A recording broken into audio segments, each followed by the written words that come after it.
Nah ini kalau mimpi air, kita teliti dari beberapa kondisi psikologis para pasien, itu biasanya air itu berkaitan dengan kerinduan dan rasa cinta.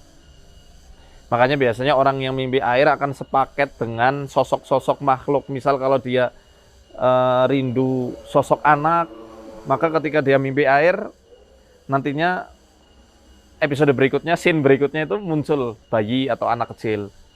Kalau dia rindu sosok ayah, maka scene berikutnya ketika mimpi akan muncul sosok kebapaan, sosok laki-laki dewasa, atau mungkin muncul juga di air yang menemani dia bersantai-santai di pinggir pantai, di pinggir danau, atau mungkin naik perahu berdua di danau, di rawa, ya. Atau kalau dia merindukan sosok ibu, maka nanti akan muncul lah sosok-sosok yang keibuan. Nah, biasanya kalau di Jawa itu yang muncul ibu ratu. Lihat aja deh, orang-orang yang katanya sering didatangi sosok ibu ratu itu kebanyakan orang-orang yang merindukan sosok ibunya. Walaupun ibunya masih hidup dan sampai sekarang masih hidup, dia nggak menemukan sosok keibuan di dalam diri ibunya yang mungkin terlalu posesif, nggak bisa mengerti kondisi anaknya, atau mungkin terlalu otoriter, ya nggak mau mendengarkan pendapat anak, atau seterusnya. Tapi maaf, ini bukan lagi untuk menyalah-nyalahkan orang tua kita. Kita tahu ilmu ini, jangan malah nyalahkan. Tapi justru malah menambah rasa cinta kita dan memaklumi apa yang telah lalu, karena gimana pun juga ibu kita pasti sayang sama kita. Dan beliau melakukan itu ya karena mungkin kan kurang ilmunya. Ketika kita tahu, kita maafkan mulai sekarang ya. Itu bisa jadi karena itu, sosok mimpi itu. Dari mana kok kerinduan itu berasal? Nanti kita bisa lihat di dalam surat Al-Qasas ayat 7. Di situ ada kesedihan dan juga rasa takut atau khawatirnya ibunda dari Nabi Musa alaihi salam. Ya kan, fa'alqihi fil yammi fala takhafi wala tahzani. Hanyutkan Musa kecil ini ke dalam al-yam itu sungai yang besar itu. Maka janganlah kamu takut, jangan juga bersedih. Kan di situ bercampur aduk rasa rindu beliau kepada Nabi Musa yang masih kecil ya. Rasa sedihnya karena baru lahir harus berpisah, harus dialirkan di sungai. Demikian juga takut kalau kenapa-napa, atau ketika ketemu pasukannya Firaun takut dibunuh ini Musa kecil. Maka air itu ya berkaitan dengan ketakutan, kesedihan dan kerinduan itu sendiri. Nah, itu secara psikologis yang kami teliti selama ini, diantaranya adalah ini. Pasti ada kondisi dia itu takut, khawatir, sedih dan juga kerinduan. Seperti itu.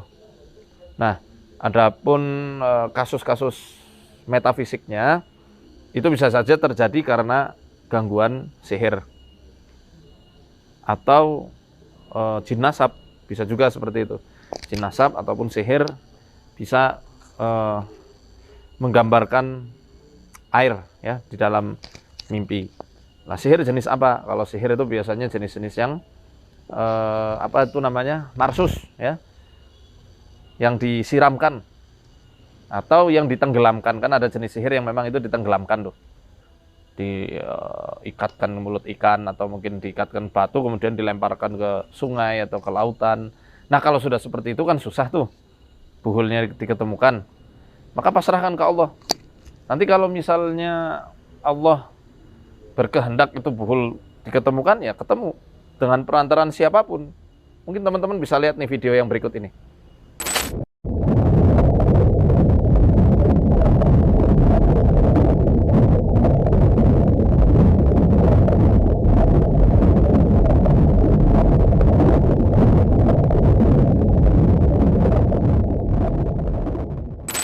Ini buhul-buhul yang ketemu dari dasar lautan. Mestinya kita mengambil ibroh. Kira-kira amalan apa yang dilakukan oleh korbannya sehingga Allah utus penyelam ini untuk menemukan buhul yang dilemparkan ke dasar samudra. Atau seberapa besar keikhlasan dan kesabaran dari korbannya sehingga Allah kirimkan orang tersebut, penyelam itu, untuk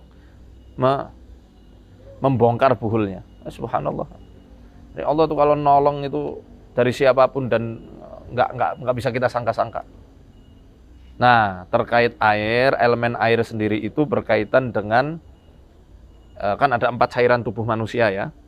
Darah sifatnya panas, balgam atau dahak lendir ini sifatnya dingin lembab, empedu kuning dan empedu hitam. Nah, air ini kalau dalam falsafah pengobatan timur, nanti bisa lihat juga itu di dalam kitab Masalihul Abdan wal Anfus karya Abu Zaid Al-Balkhi, itu di situ disebutkan bahwa air adalah simbol dari dahak manusia atau lendir manusia.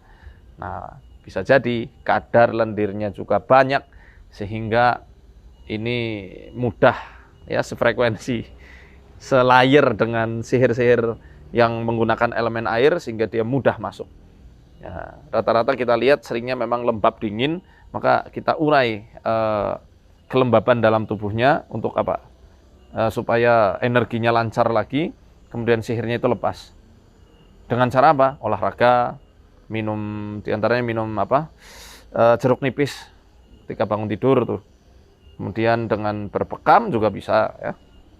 Dan minum alpukat, kopi dan juga madu dicampur jadi satu. Alpukat di blender, kopi 1 sendok teh, campur madu secukupnya.